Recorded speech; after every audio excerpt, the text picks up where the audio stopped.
Bonjour à tous, c'est Drac pour We Are FPV Community. Donc aujourd'hui, je vais vous présenter comment mettre à jour sa carte de vol KISS via Mac.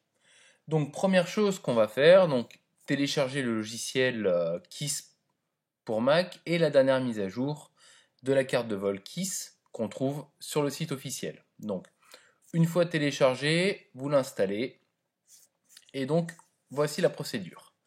Première chose à faire, prendre un câble USB compatible data, bien sûr. On connecte le câble USB à la carte de vol. Voilà, elle s'initialise.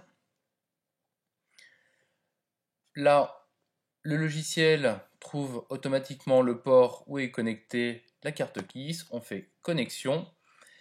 Et là, voici, il nous donne la version du firmware. Donc là, on est à la version 1.03 RC30. Donc à l'heure actuelle, on est à la version 1.1. Donc, on se déconnecte.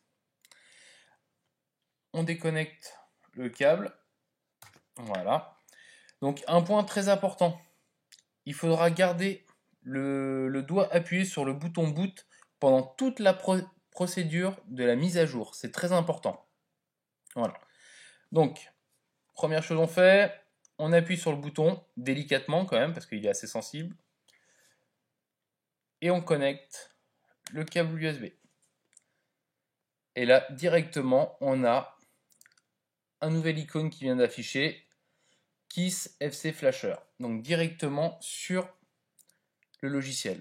Donc on sélectionne le nouveau fichier. Donc chez moi, hop, voilà. On est à la version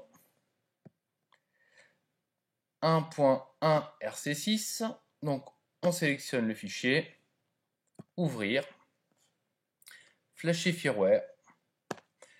Toujours garder le doigt appuyé sur le bouton boot, très très important. Donc là voilà, il est en train d'écrire sur la carte. Voilà. Voilà, il a fini d'écrire. Donc là, on peut retirer le doigt du bouton boot. On débranche le câble USB. Voilà, tout simplement. Et on reconnecte. Voilà. Donc, hop, elle redémarre. Sur l'application, je me reconnecte à la carte. Et là, on voit bien, on a la dernière version 1.1 RC6. Elle n'est pas activée encore. Suffit juste de faire sauver une fois. Et voilà, maintenant elle est activée. Et on peut aller sur tous les paramètres. Donc cette manip peut vous servir à mettre à jour votre carte comme à passer à une mise à jour précédente. Donc revenir à la 1.06 par exemple. Si vous trouvez que la 1.1 a des bugs, vous pouvez passer à la 1.06 en utilisant toujours la même procédure. Voilà, donc c'était Drac pour We Are FPV Community en espérant que cela pourra vous aider. Au revoir.